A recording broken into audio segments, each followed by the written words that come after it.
All right. Happy Wednesday. What's up, boys? It's SEC. Grooving to the music, man. Our intro music. I'm just grooving to that. Yeah. Very groovy. Very groovy. So we're here for another groovy week 3 edition of the SEC After Dark podcast on After Dark channel and Bleav Network as well on the audio side. So how are we doing? Stephen Willis, Jeb Beecham, and Jake Thomas join me. I am Corey Burton. We are presented by DeadSoxy. What's up, boys? Doing great. Doing great. Yeah, it's been a long week so far, but yeah. This week, I'm sorry, the heat on the Stewart's Cajun dill pickle is a little bit too much for me. Uh-oh. Sorry. Steve's regretting his decision to eat a pickle right before showtime. So, Nice. Yeah, they sponsor our picks. They're great. I'm still waiting on my pickles, by the way. So, they got put in the mail. They should be there by next week's show. We should get that. They sent y'all, all three of y'all, the mix, which is the asparagus, the green beans, and all that. nice. Okay. Now, did Jeb get his to the penitentiary, or did he get it shipped to his house? It's being shipped to his house. Okay, I'm good. going home this weekend. This is my last show from here until next month, and then I'll probably be back here. I know we probably shouldn't do a live stream on this one, but Jeb, you need to rearm your house. Oh gosh. Oh, actually, well, yeah. I tell everybody out there, yeah, my house is not armed. But I was going to turn it off this weekend anyway and ask you to go over and turn the air down because for some reason already did that because as soon as I knew that this weekend I would forget. So I was like, just go ahead and go do it. Yeah. I appreciate it because that part's not working for my phone anymore. I don't know why. Yeah. But, all right. So, that's Hope personal business. everybody enjoyed that. Yeah. There you go. So, Jake, I need to run to Costco tomorrow, so I got a list of items here. Nice little Saturday. Nice little Saturday Go to Home plan. Depot. Go to Home Don't know if Depot, we'll have the Costco. time. I don't know if we'll have enough time.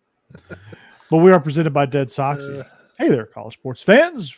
Want to show your allegiance down to your socks? DeadSoxy's got you covered with vibrant socks in your team's colors. Whether it's purple and gold, crimson, or cardinal, DeadSoxy is the place to go. Or even orange. Yeah, they have orange. Believe it or not. You shut your mouth. It probably with DeadSoxy, the orange actually probably does look good. Better than any other brand, I should say. Yeah, but that's saying something if it's Tennessee orange. Exactly. That's highlighter. I'm about to quit the show. Do they have a highlighter color? Well, you can go to deadsoxy.com and find out. So, Staples. And color it yourself. Mm-hmm. But if you found a pair you like, subscribe for big time perks like constant 25% discount, early access to exclusive styles, and free shipping. Plus, we welcome new members with a free gift. Who doesn't love a free gift? So why wait? I like a free gift. I love free gift. Find your new favorite socks at deadsoxy.com right now. And as always, stay soxy, my friends. Also, when we come to our picks segment, not only are they presented by Stewart's Cajun Dill Pickles, which is absolutely lighting Steve up right now, but they also are presented. The lines are presented by BetOnline.ag, their number one sports betting site. They have everything you want. College football odds. NFL is now going into week 2, so you can make some nice parlays on the NFL as well. MLB in full swing. When the NBA and NHL kick up, you'll be able to bet on all of that. So lots of action. You can always bet NBA and NHL futures. They have futures too. I'm sure all of you put money on Caleb Williams for the Heisman. I know I did not, but they have it all. They have live casino games as well. So what you need to do, go to betonline.ag, use the promo code Bleav when you sign up. That's BLEAV to get your 50% welcome bonus. All right. You get half of your first deposit as a bonus. It's free money all over. It's free. And just to be clear, in case you did something crazy like bet on Joe Milton to be the Heisman candidate, they won't give you your money back.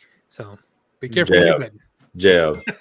I know he's on your team, but did you really? No, I thought about it, but no. And now I'm glad I didn't. Hey, I watched the NFL season review for Aaron Rodgers the other day, and it was breathtaking. Yeah. Oh God. Oh, I was watching that game. It's a mix between funny and terrible, dude. I mean, his 2023, season highlights are incredible. He ran on the field, and that's it. He ran with the flag. He fell down. And old man. Yeah, I mean, you saw the Achilles just pop when they put it in slow mo. You saw it. It was like a It's like in real time, it didn't look like anything happened. Right. Nothing got does. rolled up. It just looked fine. It never does. Yeah. And just so everybody knows, I am not about to get political. I'm not. But on Twitter, they talked about it as like Colin Kaepernick's agents have reached out to the New York Jets. And I was like, he hasn't played football in 10 years. Stop it. Right. It's true. Yeah. It's like the last time he played like against Dan Marino. That's how long it's been. Stop it. I don't know that. I mean, We could trade him to Ryan Tannehill. Yeah, Hey, yeah, that was garbage performance. Trade him Will Levis. There you go. Nah, they're going to roll the Zach Wilson train. Well, Yeah. they should. He was their second draft pick. Mm-hmm. And That he won the defense game, is so- legit, by the way. That Jets defense is that they're real. Yeah. Quentin Williams in that middle is really good. BetOnline.ag. It's where the game starts. So yeah, I didn't want to get stuck in it. I wanted to get Yeah, we just ended up. It's like let's go straight off the rails. We haven't even gotten into the fact that the SEC is broken and it just means mid. And who wins the SEC West? I mean, Ole Miss has the biggest win of the SEC after 2 weeks, and that was against Tulane. Well, Georgia ain't played anybody yet, so we don't qualify yet. We're not going to talk about Georgia. There's nothing to talk about. Yeah. Tennessee was they tied at halftime with Austin. At Austin P. We were winning most of the game, just not convincing. Made it interesting. Yeah. Made it interesting. Austin Peay's good, man. They're good. Not that good. No, Corey. They're good. Corey. I'm just kidding. Yeah, Corey. I'm just kidding. I'm just giving Jeb a hard time. No, Joe Milton literally tried to kill his receivers and almost succeeded. He tried. Well, It's because somebody got in the way of him throwing the ball 40 yards. You can't throw it 150 miles an hour to your receiver. Right? Not when they're 5 yards out. Yeah, the Tennessee wide receivers, it's like they set the jugs machine on 120 and said, let's see what happens. Mm-hmm. That was rough. And he was off target the whole time too. That was a bad game for him. And Steve, you made a good comment about mid. Let me tell you something that's mid. I have the week 3 tell the tape for Alabama versus South Florida now. Listen to this. Of course, the ranking is Alabama 10, South Florida is not ranked. Record 1-1 on both sides. The total offense, Alabama's total offense is 396.5, which is 66th ranked, and South Florida is 441, which is 48th. Total defense, Alabama's giving up 332.5 yards, 62nd ranked. Total defense for South Florida, 429. That's 112th. And points per game, 40, 29 for Alabama, and 31 for which is 60th ranked for South Florida. You're talking about mid-off. This is a genuine mid-off because Alabama can't get their together. The battle of mid. Yeah. Hey, by the way, shout out to Tua. No, yeah, I would love to have Tua back. Lennox, I quit called disrespecting him, though. It's proper now. I've been on the Tua train when everybody else was trying to say he's crap. Mm-hmm. Yeah, you've always been on his side. That's true. Well, Tua was crap because Tua was banged up and not healthy. And when he's healthy, my God. Tua was crap because he didn't have those wide receivers. And once you have that, he's so accurate, it just didn't matter. It's like Drew Brees. Yeah. You know, what made Drew Brees so good was the fact that he immediately came in and had Jimmy Graham and Marcus Colston. Yeah. Yeah. And you have that speedy wide receiver, and then all of a sudden Drew Brees becomes what he is. But the Saints always had a dude on the outside. Mm-hmm. And now Tua's getting those guys as well. And like whenever I look at Tua, I said this whenever he got drafted. He's Drew Brees. As long as he stays healthy, he's going to be fine. And the Dolphins, I'm looking forward to the Dolphins and Jets, and I hope the Jets wear the throwback jerseys because after watching that Monday Night Football game, seeing how the Jets look, why they even changed those jerseys to begin with was absolutely stupid. Those absolutely they wanted to fantastic. recreate the 1970 vibe with the Super Bowl champion, which is a mistake. And Tua said today in the press conference, people are still saying that he can't throw it deep. and he's like 466 yards. If I can't throw it deep, then I still got 466 yards on short and intermediate routes. So Who cares? I can live with that. Yeah, exactly. He said, "I don't care." Yeah, it's the whole thing. Everybody's got the Al Davis mentality when it comes to the pass game. If you can't throw a 30-yard out route on a line, you have a weak arm, and you obviously can't throw the ball downfield. And it's like, what kind of football? What is the NFL you're watching? Terry Bradshaw isn't walking through that door anytime soon. Yeah, Dan Marino, rifle arm Dan Marino ain't walking through that door. Kenny O'Brien, Jets. Joe Milton ain't walking. Oh wait, although could you imagine him on the Dolphins? Tyreek Hill and Jalen Waddle. He would knock them they'd over. run 80 them yard over, routes every time. After watching Joe Milton in the first week and first 2 weeks of the SEC, I'm convinced he will go 4th and 5th in the NFL draft. Oh, Just did you see Anthony Richardson's debut? Not bad. Yeah. Yeah. I was a little He did surprised get on hurt that. though. Not bad. Not bad. He might be okay. Yeah, no. Might be okay, Steve. Have you ever heard of JT Snow, Corey? JT Snow, yeah. Mm-hmm. Played for the Angels. JT, Is he doing former? Oh, that's a different Snow. Yeah. I'm pretty JT yellow Snow came into Major League Baseball and hit 10 home runs in the month of March or month of April, whatever the first month of the season was. He was hitting about 440. Everybody was raving about this new prospect and how he was going to completely reinvent baseball. How many home runs did he have for the season? I'm not real 10. sure. Probably 20. 15. I think it was 12. He hit one more. He hit 11 in the month of April. I think was the first full month. And he hit one after that. And he had like a 205 batting average right around the Mendoza line. The point of the matter is they're going to figure out how to play Anthony Richardson. If Tennessee can do it, if Vanderbilt can do it, the people in the NFL can do it too. Fair point. But he did have a good first week. I'll tell you who did not have a good first week. Will Levis. He was inactive. Anybody could have done better than Ryan Tannehill. Well, I was going to say we didn't see another quarterback, so I don't know who was there. Yeah, Derek Carr had a pretty good first week. he did. I would say he did. Yeah. I would say I think the Saints with Derek Carr, they look like they could be legit in that division. Now, we talk about the SEC just meaning mid, the NFC South, it just means mid too. And so I think the best of the bad teams in the NFL South is probably the New Orleans Saints. You might see a team win 10 or 11 ball games. Falcons defense is pretty mid sporty. Mm-hmm.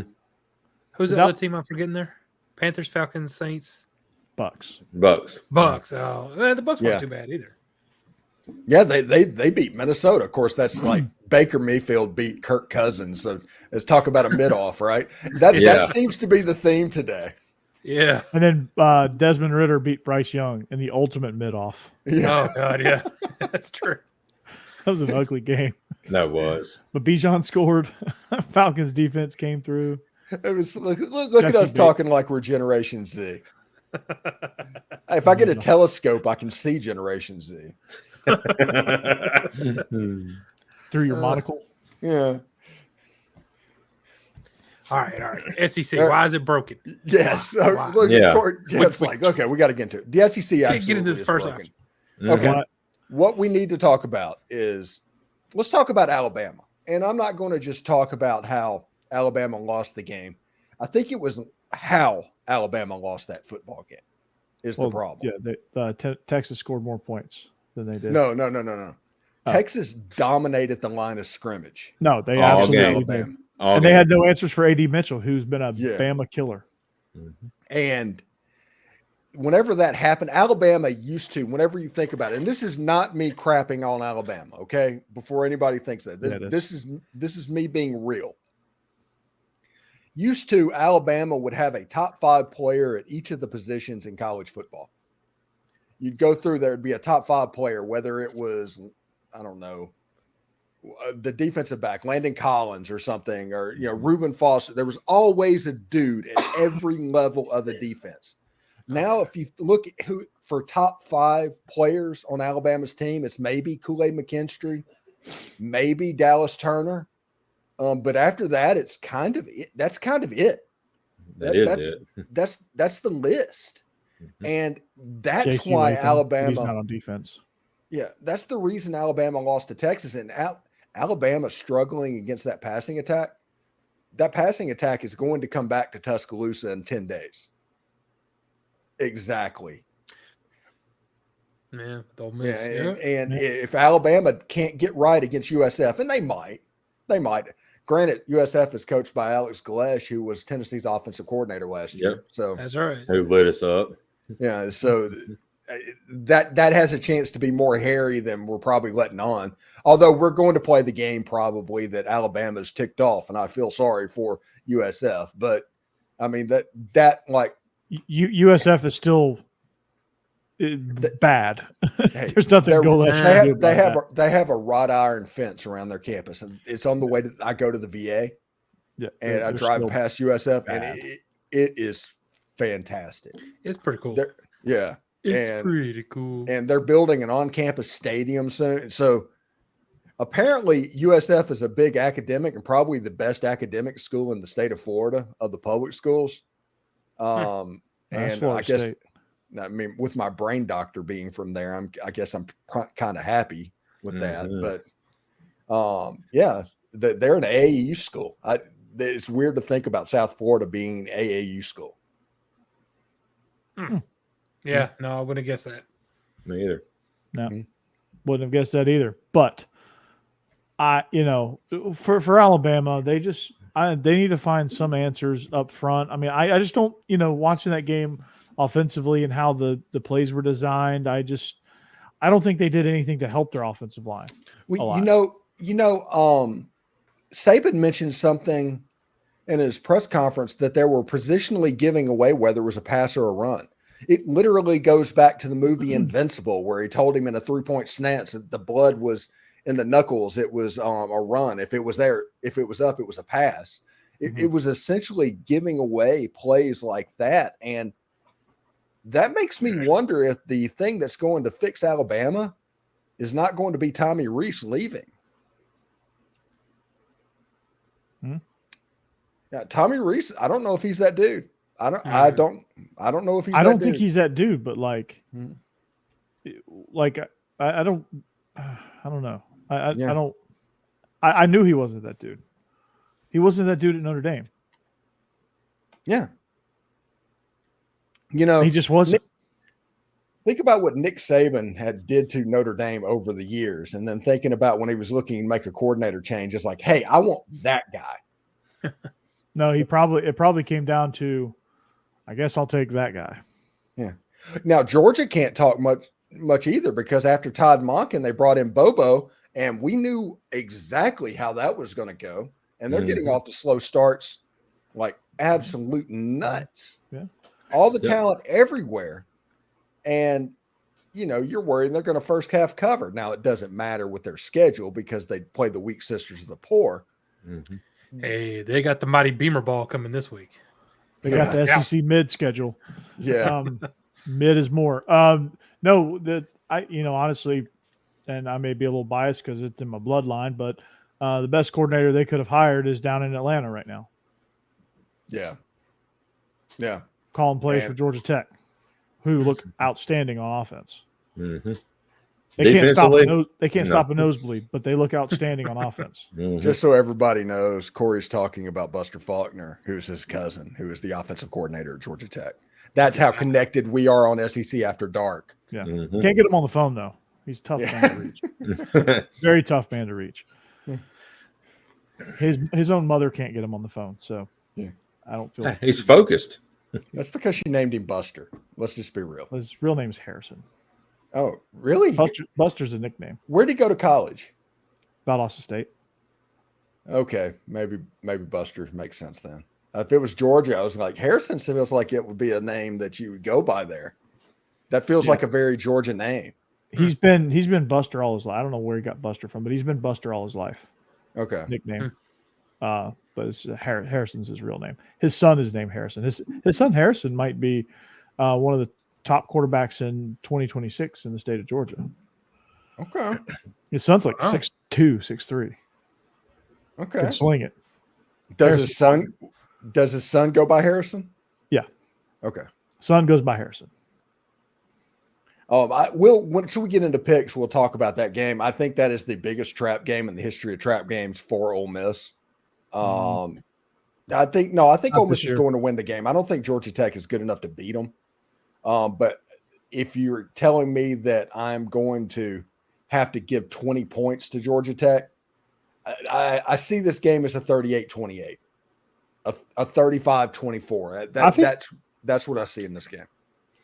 I just don't know that Georgia Tech has the horses. Like I think scheme wise, they're going to be good offensively. I just don't think they have the horses to be able to hang with a defense as talented as Ole Miss. Like you're going to see that things are there, but they just can't get to them because there's dudes on the other side that are preventing that. But you can see, like, conceptually, like, God, like if they had any semblance of talent right now, they'd probably be marching this ball up and down the field, but they don't.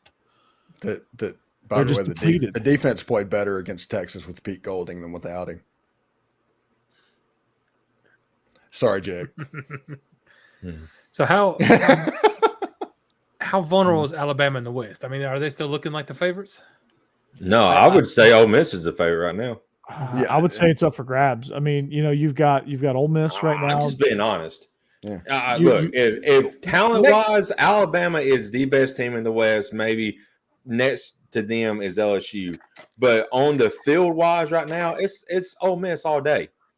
I think as crazy as it sounds, is Alabama's left the door open for both Ole Miss and LSU to take that spot. Like it doesn't seem like. I realized that Miami boat raced A&M, and I know I'm drinking the Kool-Aid, and they're going to let me down. Don't stop. I get that. Stop. But that is not a conference game, and that quarterback looks legit. Now, DJ Durkin's garbage. Just absolute crap. Steve, Jimbo and Bobby Petrino are getting a fight at some point. Yeah. DJ Durkin is going to show. They might have gotten into a fight after the game. Yeah. DJ Durkin is going to show nature videos during his meetings and completely gross and weird everybody out. So they're going to be distracted. And he sucks at calling defenses. You didn't hear this? You didn't hear about this? You don't know about this? No. Listen, okay. Story time. When he was at Maryland, the head coach at Maryland, like during like team meals, like in the dining hall, and like he would show clips, I guess, to get his point across to, like, you got to be a hunter and you got to maul people or whatever. He would show animals getting mauled by like lions. And like he would show, like, those National Geographic where like the tigers like run in and just freaking mauls an antelope or something. Like he would show those on freaking loop, and people would get weirded out by it. Like, I'm sure. I can't imagine why they got weirded out by it. He had a player die on him. Snowflake kids. Because he pushed him too far. Like the kid was like showing obvious signs of like, hey, I don't need to be doing this right now, and basically called him a but that's a captain of the ship argument more than the fact that he actually let it happen. Because DJ Durkin, I don't think it was even outside when it happened. I don't know. You got their strength now. He's responsible for the strength coach, but. Yeah, the strength coach is a freaking lunatic, man. Like, he should have known that, too. I mean, captain of the ship is captain of the ship, right? Yeah. Like, he's not directly liable, but, like, that dude's freaking – there's a reason why the top strength coaches aren't freaking complete psychos, and they know when to push, how to push. That guy did not. And he had a track record of it. Yeah. And then you look at – Quit drinking the Kool-Aid, Steve. Just stop. Stop. Kentucky's looked like garbage. Vandy's looked like garbage. Yeah. Florida. LSU, they put 72 on Grambling, and they're absolutely melting down because of the way their defense played. But I think it was late, close to the halftime before they finally pulled away against Grambling. Yeah. It was tight for a minute. Yeah. Georgia didn't score in the first quarter again. Tennessee still struggling against Austin Peay. Yeah, they made that. Mississippi State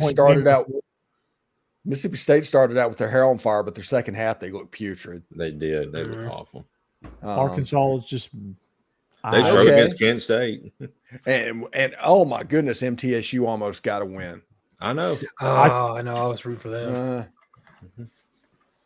I'm telling you. They look And Auburn, I don't know what color the horseshoe is that's on the plains at the moment. Auburn had no business winning that football game. If Cal had any semblance of a kicker or something. Cal had the ball in the red zone like 8 times and failed to score. I mean, ridiculous. But in SEC Cal's officials called play down to prevent a fumble being returned for a touchdown because it got blown dead. Mm-hmm. I mean, Cal's a whole new level of bad, though. They are, but they still, if they had a quarterback, which they don't have a quarterback, they've got an athlete that can play like high school hero ball quarterback, but they don't have a quarterback. And Steve, if they were even mid, they would have blown Auburn out. Auburn was not good in that game. Not good at all. Nobody. I mean, you could say all you want to about Georgia, 45-3. It was a clunky 45-3. I mean, they finally kind of got their what together, but it was like, dude, like, what are we doing? Yep. Georgia needed Stetson Bennett. How much are we talking about? How much they needed special Stetson Bennett, who was a 2-star walk-on quarterback that went to Jones County Junior College. But that guy was the one that made the offense run. And right now, nobody is making the offense run. Mm. I think Bobo's got the training wheels on Carson Beck, and that's a mistake. That's the problem. He's being too conservative. He's got the training wheels on him, and he doesn't need to. I think Bobo sells. He's like that bike that is like permanent training wheels. They're not detachable. I think this kind of is what it is. Your fans aren't telling each other that they're just not wanting to show their offense before an SEC game. No, that's what Tennessee fans are trying to tell themselves. Ole Miss fans are doing that too, by the way. Georgia fans are full on the fire Bobo train. Oh wow! All right, that's the train they're riding. Nice. Yeah, Alabama fans they're ride or dying on that one. Yeah, Alabama fans are saying that Nick Saban's going to retire, and it's just crazy. I mean, that still might be true, but by the way, but he wouldn't. Can we retire the Nick Saban former coach ticker before every time they play? I mean, Nick Saban's like 3-3 in his last 6. I mean, that's honestly, it looks impressive whenever he's like, hey, he's 25-3. No. Jimbo kind of broke that. Jimbo did break it. Yeah. Jimbo broke it. Kirby shattered it. And now Steve Sarkisian. He went in reverse over it. And then Lane Train's drooling over it. And he'll still step on it and get a shard of glass in his foot somehow. Because that's what happens. Lane is ready to call his shot. Just like the get your popcorn ready and all that. He is ready for something good to happen there. I don't know that it will, but Lane is going to go over there confident because he saw what Texas's tight end did to Alabama's defense, and he realizes that he has a better version of that. He realizes that Nick Saban made a mistake in hiring. I mean, Kevin Steele, God love him, but like that was a struggle. Didn't he give up like 77 points to West Virginia in a bowl game? Dana Holgerson, like Geno Smith. Yeah. No. Yeah. Jake's over here just like, what the I hate you guys. Oh, he's fuming. Jake's handling this pretty well. I thought he was going to find bomb and have the phones go down. No. Guys, I can't hear you. Yeah. I just so know. funny. After Alabama loses every game, Feinstein's phones go down. Yeah. No. I'm fine. I mean, these are all issues that we saw coming with the coordinator stuff, with the quarterback stuff. The offensive slow start issues that Georgia's having, we all saw that coming. New quarterback with a offensive coordinator who Jackson Dart's the best quarterback in the SEC right now. Just like we said on our show, on our pregame show, we did our post or our review for South Florida. Essentially, Alabama's season starts right now. They're 1-1. They haven't lost an SEC game yet. SEC schedule's coming up. you got to get your stuff right against South Florida, and get ready for the tough games coming up. Because if you don't, then you're going to be 8-4, 9-3 at the end of the year. Jeb, we're going to need you to explain this. I mean, we know Voice of God has Ed Reed, but Cassidy's into 70-year-old men. I don't know what in the world. Is Cassie an Ole Miss fan now all of a sudden? Hey, she might be talking about Auburn and Hugh Freeze sliding into her DMs. Better watch yourself there, Jake. I'll, if that's the case, then I would definitely maybe we need some parental controls with Cassidy. That's all I'm saying. You're gonna start getting calls from a burner phone. You better watch it. It's like, how do you stop the wheel route? I was like, come on, you. We can't keep doing this. Seriously. Gross. Yeah. The voice of God has spoken. Mm-hmm. Oh. Well, we didn't get into picks. We're already 30 minutes in. Oh yeah, let's get into All picks. right. Hey, it's time for picks. It just sounds like we all Sponsored belched. by Stewart's Cajun Dill Pickles. Hey, Stewart's time to Cajun get locked on pickles. Stewart's Cajun Dill Pickles. Green that beans and is. asparagus. Offering a variety of Cajun spice products like pickles, green beans, okra, even carrots, and asparagus. Thank you, Corey. Corey's going to live taste that next week. He's going to do a Cajun dill pickle next week on the show. Yes. But what everybody needs to know, this is a family-owned company, and they're homemade on the coast in Mississippi. Stewart's Cajun Dill Pickles have been pleasing pickle lovers for over 20 years now, and they've become the South's favorite pickle.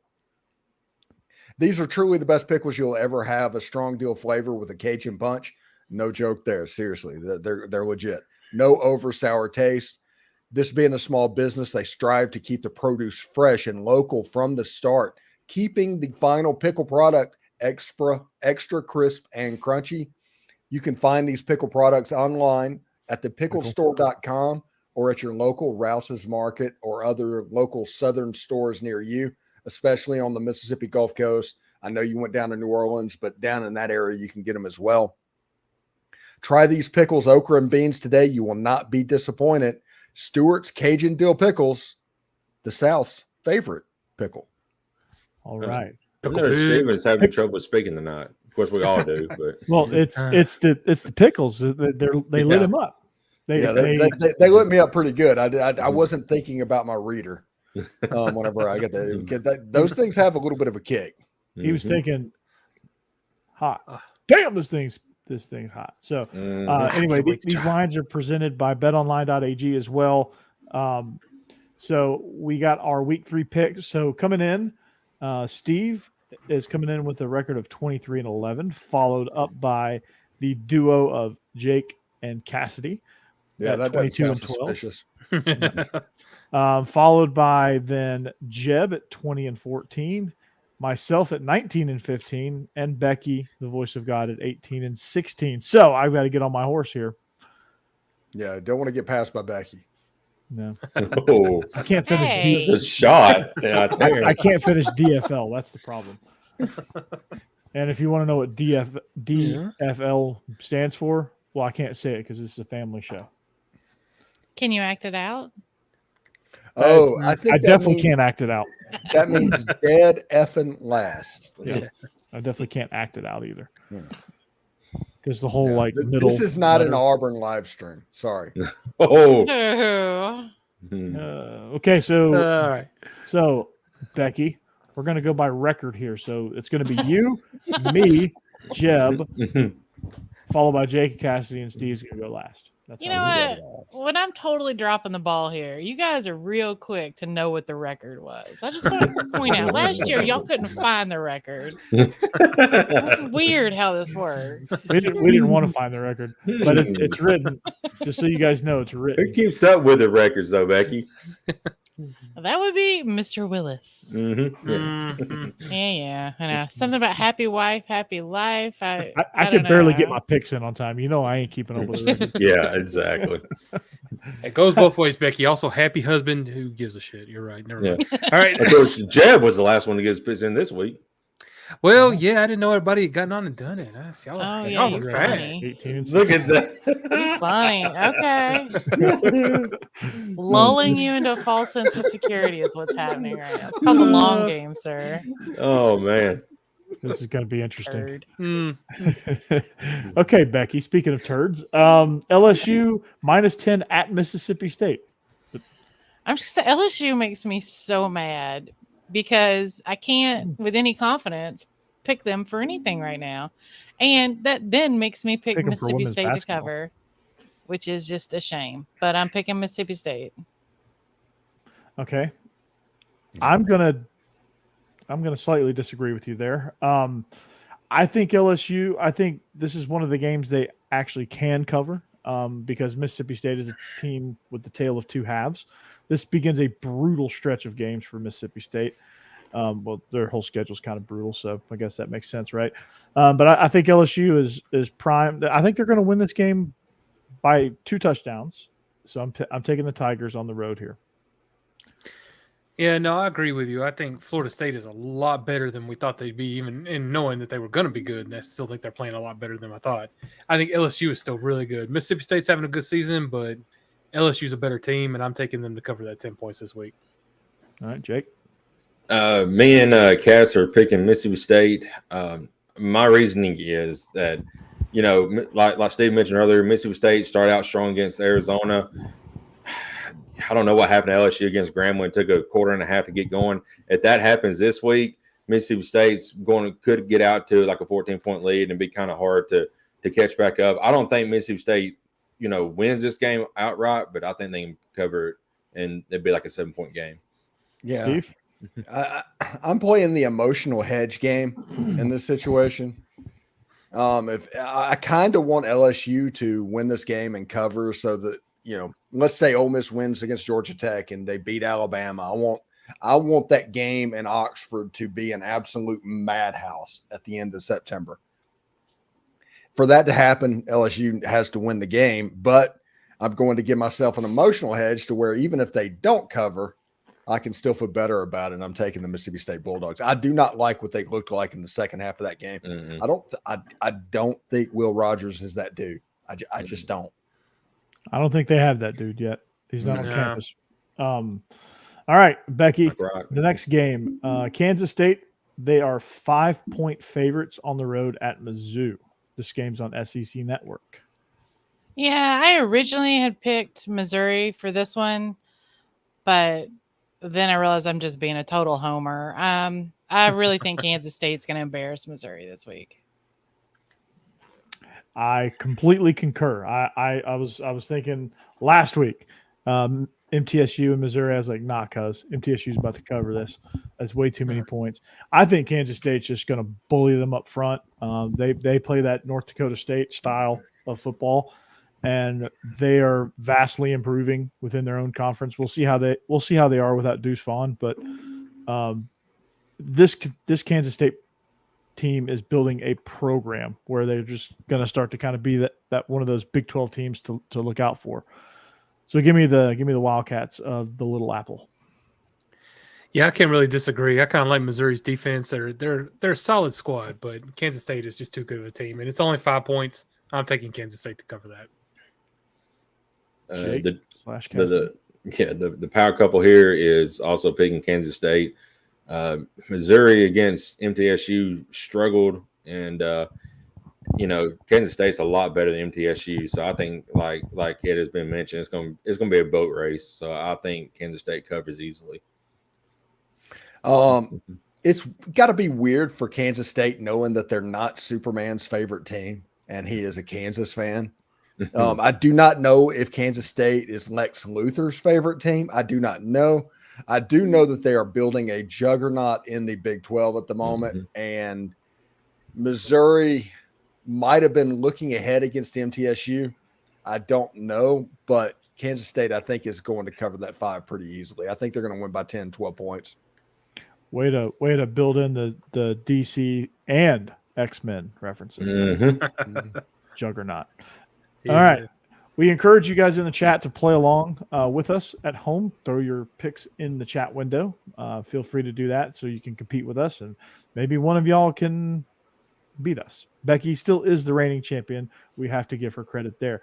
All right, South Carolina comes to Athens to take on the Dogs. That is the CBS 2:30 game or 3:30 game on the East Coast. Georgia is 27.5-point favorites. Becky, no, and this has nothing to do with Georgia, which I know sounds stupid because Georgia's awesome. South Carolina's got to have something, man, or else their whole season's just going to be a nightmare zone for them. I think this is the week where they gain back a little bitty, tiny bit of self-respect, and they're not going to allow Georgia to just dominate them. And it's going to shock everybody. So I'm going with South Carolina. I so desperately want to take the points here because I just don't think Georgia can score quickly and often enough to cover a 28-point spread. But then again, I'm just picking the Dogs because, you know what? Screw it, right? I'm not going to put any actual money on them, but for this segment, screw it. Carson Beck gets it together, and we put up 30, and we shut them out. Man, if you'd asked me before we started this season, there's no way I'd have taken that many points. I expect Georgia to win this game fairly handily, but that seems like such a big spread to me. And South Carolina, though, they just have not played well this season. But I don't like South Carolina much. You know, we know what happened between them and Tennessee last year. I'm not a fan of theirs at all. But they're better than they've played. And at some point, they've got to pull this together and start playing better. And I just feel like this week they're going to at least keep it close enough to maybe only lose by, 18 to 20. So I'm taking them to cover the points, but they need to step up the game or that's not going to happen.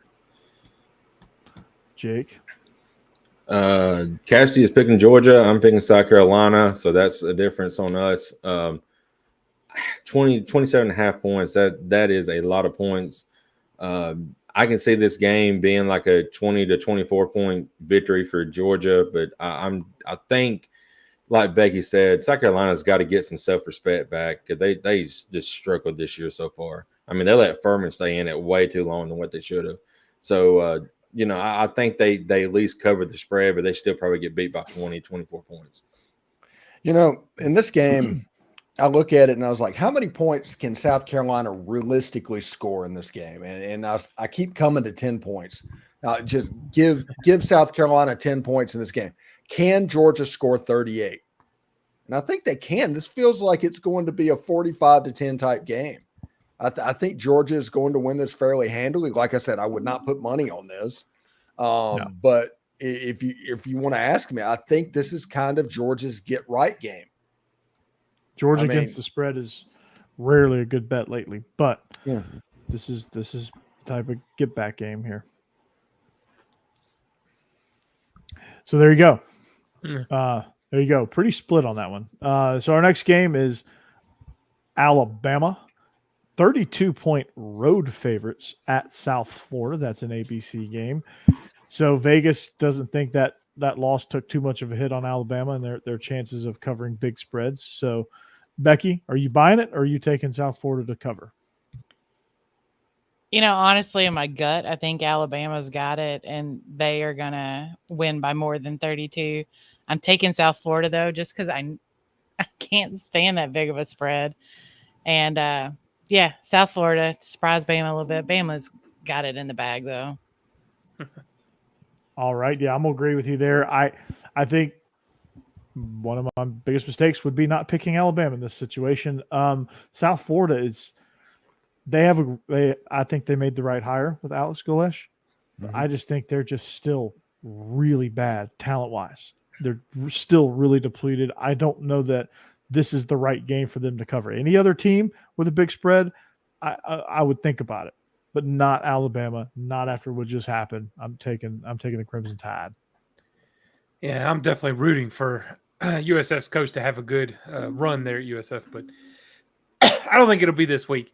I kind of with Becky as far as I don't like the big spreads like this, but every time I pick against Alabama, like they just seem to live for ruining my picks every week. So I'm going to continue to pick Alabama, and maybe that way I'll just continue to be wrong, and it'll work out in my favor. Sorry, Jake. Yeah, you good, Jeb. All right, so I need a few minutes here. So we're picking Alabama, me and Casty are. But Alabama in this game, they've got several things they got to work on. And the biggest one is mentality. This is where it's all got to start for this team. There's too many mistakes, too many busted coverages, losing the line of scrimmage, which in the SEC, if you lose the line of scrimmage, you're in deep doo-doo. So they've got to get right here. I kind of agree with Becky picking South Florida because there is rumors and talk about some severe storms being down there this weekend. So if it's raining, you're probably not going to be passing a lot, or you're going to have a lot of drop balls, a lot of 3-and-outs, if that's the case. So, but Alabama needs to get right here because if they don't, it's going to be a long season. It's got to start with this game. You got to blow South Florida out of the water. So I think my prediction on our show was I said 52 to 10. So I think that's what it's going to be. I think Alabama covers. All right, Steve. Well, and this is one of those games for whatever reason. And I'm going to pick Alabama in this game, so I'm taking Bama. But does this not just feel like a 35-3 Alabama win to where it's been an absolute blowout and there's nothing that South Florida can do about it? But that old style Nick Saban win. Well, that's not a cover. That would be a push, right? And if Alabama gives up 10 points, can they score 42? If they give up 17 points, can they score 49? It's just a lot of points. I'm going to take Alabama because I believe in Jalen Milroe or whatever you want to hear, about that. But Alabama has 5 stars all over the field. South Florida is not good. They have not been good for quite some time. The Willie Taggart hire for them just started them on a road of decline, and South Florida is trying to figure out how to get out of it. So maybe they need to bring Jim Leavitt back. I don't know. Daniel, I love Lane, but no, I'm good. I've been through some very terrible seasons as a Bama fan, so I'm not one of these Bama fans where the sky's falling, all that. I'm realistic. I know after Saban retires, we're going to have some bad years. Now, bad years in Alabama standards is 9-3. So, and I don't think our fan base is up to handling that. But Ray Perkins, I am. I 9-3. I'll be probably fine with, because most of these guys here, most SEC schools would be happy with a 9-3 season. Mm-hmm. And so I'm that type of guy. I'm realistic. Saban is the greatest coach ever, but something's just not clicking with the guys right now. I don't know if it's coaching or it's just, I don't know. He just ain't got it figured out yet. And this may be his last chance to do it. And who knows? But we can't all say we were here during the greatest coaches ever run. I mean, it's right. Mm-hmm. Yeah. I'm not going to say I was happy through it, but I'm glad I got to see it. Technically, I was alive when Bear Bryant was coaching too. So well, you've been around since the dinosaurs, Steve. Come on, yeah. You've been around since Newt Rockne was a coach. Yeah. little Pop Warner. Yeah, you were John Heisman's analyst. Which, by the way, in the middle of our picks, I'm really excited because this is the about 80-year feud at Georgia Tech actually going to Oxford. That's actually a big deal. A lot of people don't know that Georgia Tech's not in the SEC right now because of Ole Miss. Right. Because after they threw their temper tantrum after the Alabama thing and left the conference, they tried to get back in. They even had letters of recommendation from Bear Bryant and Vince Dooley. And Ole Miss is like, nah, we're good. Funny you should say that because we're going to pick that game in a little bit. Our next game, Louisiana Monroe is traveling to College Station to take on Texas A&M, who is 36.5-point road or home favorites, I should say, on the SEC network. What has Bobby Petrino done? Look, all I know is Texas A&M is not winning this game by more than 3 touchdowns. Just not going to happen.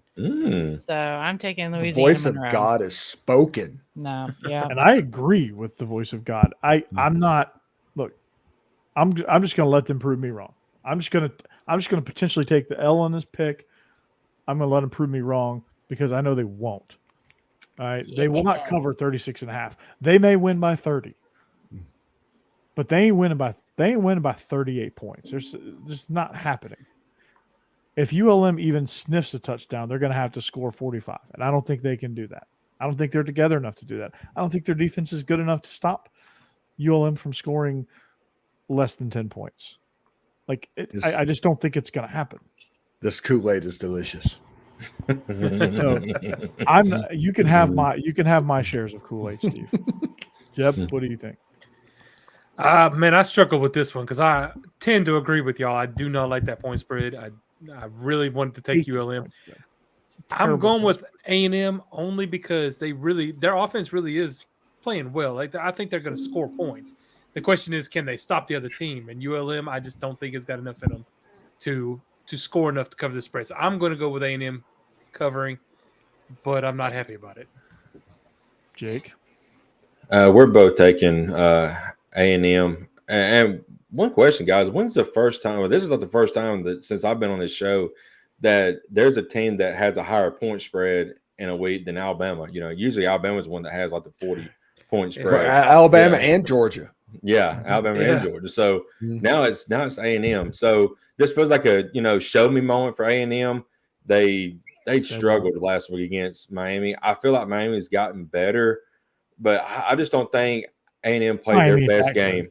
No, I don't think A&M played their best game either. So against ULM, I think they get it together at least this week offensively. Connor Whitman is a really, really good quarterback, and they do have talent on that offensive side of the ball. I think they can put up scores in droves. It's just like Jeb and Corey has said. Can they stop ULM? If ULM scores 10 points, there's not a chance that they cover. No, not a chance.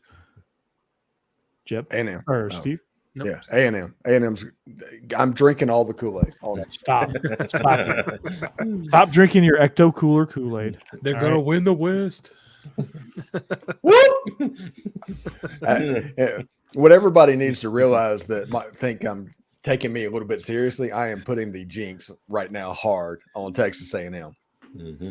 No, you're drinking. You're fully on the Petrino train. You're riding the back of Petrino's motorcycle right now. This game has got 38-10 written all over it. It does, honestly. Yeah. Now, I keep trying to put the jinx on Alabama, but Nick Saban is good at just plowing right through that. So far, I'm gonna keep trying. Ooh. Speaking the next game, it's like a 1997 game of the week. Mm-hmm. Tennessee 6.5-point favorites at Florida. This reminds me of like 2006, where Urban Meyer comes in like desperate, needing to beat Tennessee. Two teams one team that's kind of struggling, and another team that's really on the struggle bus. Tennessee is at the bus stop, waiting to get picked up by the struggle bus. It's not there yet. Florida's driving the struggle bus. So we're going to try to figure out who's going to win this game. Tennessee 6.5-point favorites at the Swamp, which says a lot. Becky, are you taking that or no? Tennessee is going to whoop the crap out of Florida. Tennessee has no love for Florida. This is happening. I don't have a strong love for Tennessee, but I cannot wait to see them shove it right down Florida's throat. Did Tennessee lose back-to-back games at Florida on Hail Marys? Yeah. Not this year. Jeb? Not. It's been a while if they have. Yeah. They haven't won down there since what, 2003 though, have they? Yeah, I was gonna say it's been a long time. So I don't know. A long time. The last time they won there, me and Becky were in the Navy. In the Navy. That's true. Yeah, so I agree with Becky. I think Tennessee's going to roll. My SEC sports hatred for both of these football programs is pretty strong. But I think Tennessee wins big at the Swamp. I think they break the Swamp curse. Well, I'm obviously taking the Vols, and I'm always going to take the Vols. Well, no, that's not true. But I am definitely this week. I don't know how I feel about that, though. If you're betting money on it, I don't know if I would, only because when Florida wins, they can blow Tennessee out. It happens. When Tennessee wins, it's always close. I don't know why. We cannot get away with a good win against Florida. No matter you have to go Jeb. well past 2003 to get that. A win is a good win against. Well, and that's Florida. what I'm saying. I think we might win, but even if we do, we might not be covering 6.5 points because we just can't blow out Florida. It just doesn't happen. But this year, I'm taking us to do it. We're going to do it this time, even though Joe Milton has still not shown me that he's the man. I'm having faith. I'm having faith in taking the Vols. We're going to do it. Jake. Me and Cassidy are taking Tennessee. If I remember correctly, Anthony Richardson showed up and showed out in that Tennessee game last year. He's not walking through that door. He's not the quarterback this year. So I think Tennessee's all right with that. But I will give that defense of Florida some advice. Just cover the deep ball because if Joe Milton has to throw a 5-yard out, he's going to knock the receiver over anyway. So just cover the deep ball and y'all be fine. I just don't know if y'all got enough horses on the offensive side of the ball to beat Tennessee. So I say this like a 2-point touchdown win for Tennessee. Hey, trust me, if he's throwing short, you don't want to get in the way anyway. Just get out of the way. Jake, a 2-point win is a two touchdown win, I should say. Oh, okay, all right. Yeah.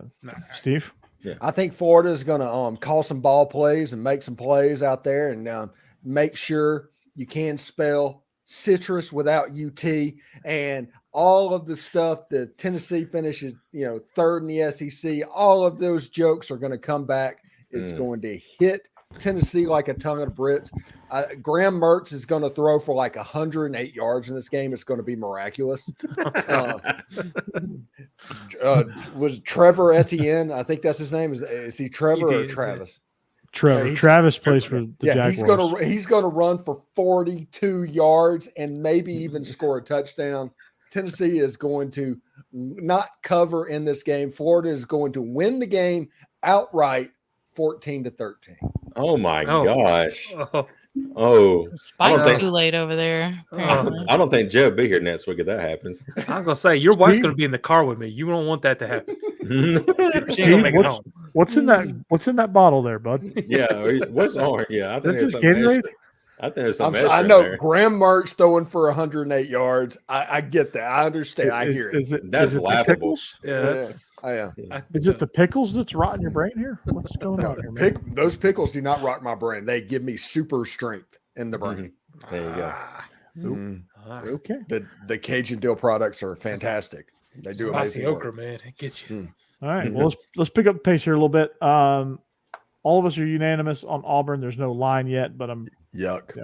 Yeah. All right. Vandy at UNLV. Let's move through this one pretty quick. Vandy is 4-point favorites on the road at UNLV.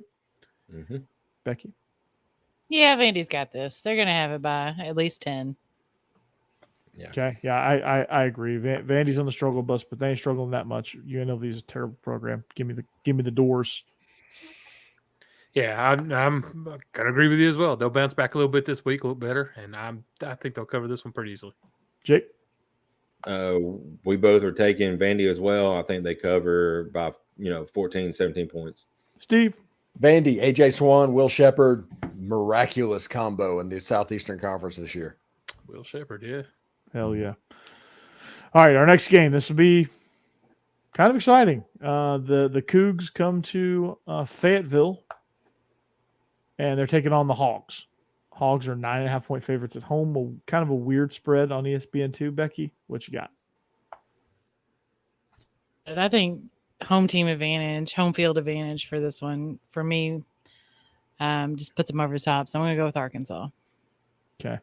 I once heard somebody describe the BYU as the Iowa of 2023. It's not a compliment. No. So I'm taking the Razorbacks. I watched Nebraska play last week. Yeah. It's bad.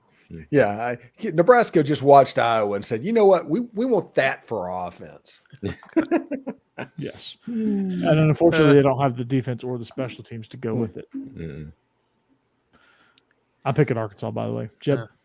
Yeah, I was kind of surprised. It looks like we're mostly picking Arkansas. I thought BYU was a decent team last year. I haven't really watched them much this year, but yeah, everybody. Yeah, and that's true. And I know Tennessee has at least 2 of their players that transferred over. So yeah, and that's kind of what got me thinking. Arkansas is still playing really well this year, so I'm gonna take them to cover in this game. Jake. We're both taking Arkansas. I'll be honest. If it was a 10-point spread, I would pick BYU, but I think Arkansas wins this game by 10, so I'm picking Arkansas. All right. Steve. I think Rocket Sanders is out for this game. Worth keeping an eye on. Really? It's probably going to keep the scores slow down a little bit, but I'm going to take Arkansas in this game just because Fayetteville's weird, man. It's hard. Yeah. It's hard to win there. Mm-hmm. It's hard to do much of anything there. It's just an Yeah. odd place. All right. Yeah, true. So we got our next game, Kentucky, 25.5-point favorites at home against Akron. Looks like we're all picking Kentucky, but Becky, I'm going to let you explain Akron. I just have zero faith in Kentucky to do anything they're supposed to do. I just can't do it. Like, I don't trust them. So I'm picking Akron to at least cover the spread. I think Kentucky's going to win, but I don't think it's going to be pretty, and they're not going to be proud. Yeah. Akron is horrendous. Yeah. They are horrendous. I know nothing about Akron. They are. This is where the rubber meets the road. Tire joke. Yeah. Mm-hmm. They are a Accurate, yeah. Corey Burton arm hair away from being Kent State, which is god awful. I'm Kentucky didn't still look going to good take this them last over week, Kentucky. Yeah, I just Yeah. don't think they're covered. Everybody else takes Kentucky. Let's get to the game of the week. Well, it's not the game of the week, but it's game the of the week. Nerds in Vaughn Hemingway. Yeah. So Ole Miss hosting the Nerds, Georgia Tech, and Buster Faulkner. They are 20-point favorites. This is an interesting spread because Georgia Tech can score, but they can't stop anybody, Becky.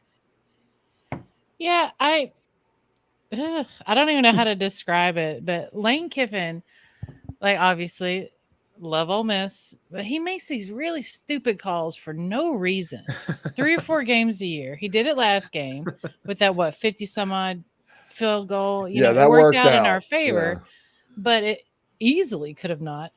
I'm hoping that he'll go ahead and make a couple more stupid calls this game, get it out, and then we can be serious for the rest of the season.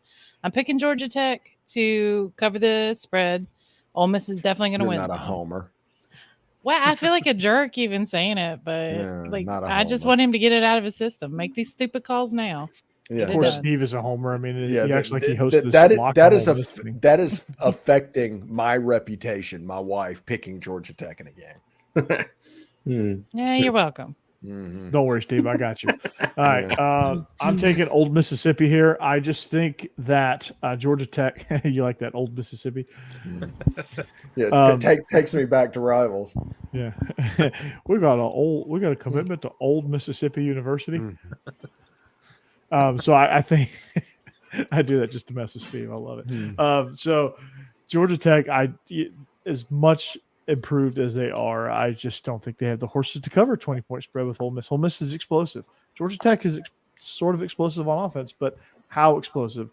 What have they done against other opponents? I mean, I guess Louisville has been their best test. They scored pretty adequately, but their defense was still pretty In a bad. quarter, they had one good quarter in that Louisville game. Yeah. They just don't have the depth. They just Yeah. don't have the dudes to sustain all of that. The concepts are there. The openings are there. They just don't have the dudes to sustain it. And against a then you team have- like Ole Miss, it's not good. And Haynes King has that wind up like a 1915 baseball pitcher. You know, Or it- Tim Tebow. Yeah, Yeah. he's got the longest throwing motion I've ever seen, and everybody's like, Haynes King doesn't like to throw it in tight windows. I was like, everybody knows it's there. Him and Byron Leftwich and Tim Tebow all throw grenades. Jeb? No, I agree with you. I see this as one of those where it may start off with a Georgia Tech looking decent. They may score, I think, 17 to 20 points in this game, but I also think Ole Miss will score at least 40. So I'm taking them to cover these points. I think it'll end up being a blowout. Even it might start off decent, but the end of the game won't be that fun. Unless you're an Ole Miss fan. Then it will be. Well, Georgia Tech doesn't. Their fans don't really exist until the Georgia game, until they beat Georgia. Then they come out of the woodworks. That's the thing about they'd them. be everywhere then. Yeah, that's all you Although- hear. Although they played Georgia better than TCU did last year. Yeah, you're right. You're not wrong. Mm-hmm. You're not wrong. A lot of teams played Georgia better than TCU did. Yeah, y'all Jake? broke TCU. We're both picking Ole Miss. I kind of struggled for a little while on this one, but overall, I think Ole Miss is definitely the better team. I do think Georgia Tech's offense is getting better each and every week. The defense still got issues big time, and I think Judkins and Dart and all them guys are going to have a field day with that defense. So I can see Mississippi State or Ole Miss putting up daggum 50 points in this game and win like 50 to 17, 20.